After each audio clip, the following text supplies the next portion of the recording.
জানো, ঘুম থেকে উঠতেই কর্তামশাই হাত ধরে সোজা ব্যালকনিতে নিয়ে এলো। বলল, চলো তোমাকে একটা সুন্দর জিনিস দেখাচ্ছি, তুমি খুব খুশি হবে, তোমার মনটা খুব ভালো হয়ে যাবে। তারপরে আমি ভাবতেও পারিনি কী এমন জিনিস যেটা ব্যালকনিতে। গিয়ে দেখি আমার এই গাছগুলোতে প্রত্যেকটা গাছে একটা করে ফুল ফুটেছে। প্রত্যেকটা জবা গাছ যেন ভরেই আছে। সত্যি বিশ্বাস করো, তখনও আমি চাও খাইনি, সবে মাত্র ঘুম থেকে উঠেছি।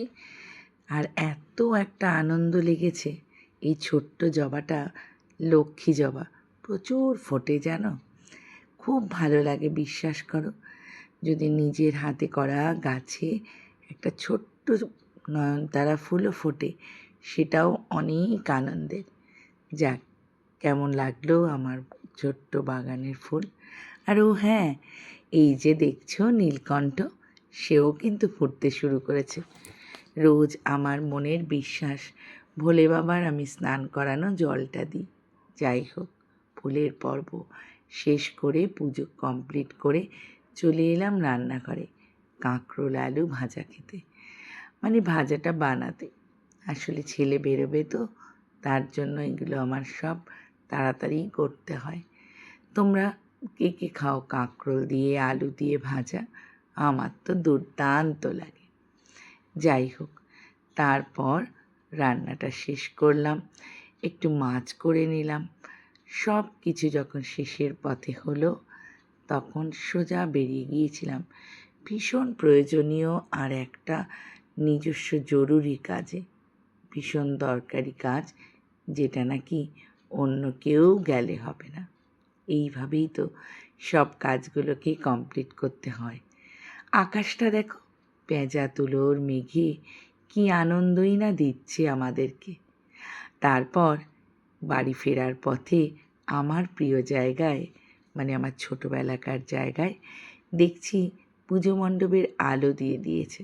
এক ঝলক তোমাদের জন্য তুলে আনলাম। কেমন লাগে আমার ব্লগগুলো জানিও।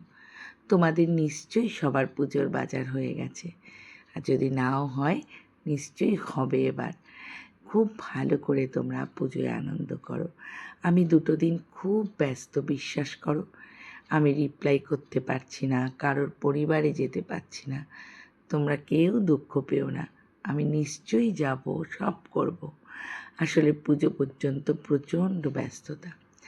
এরপর আসল রহস্য, মানে আসল গল্প। জানো এই জায়গাটা কোথায়?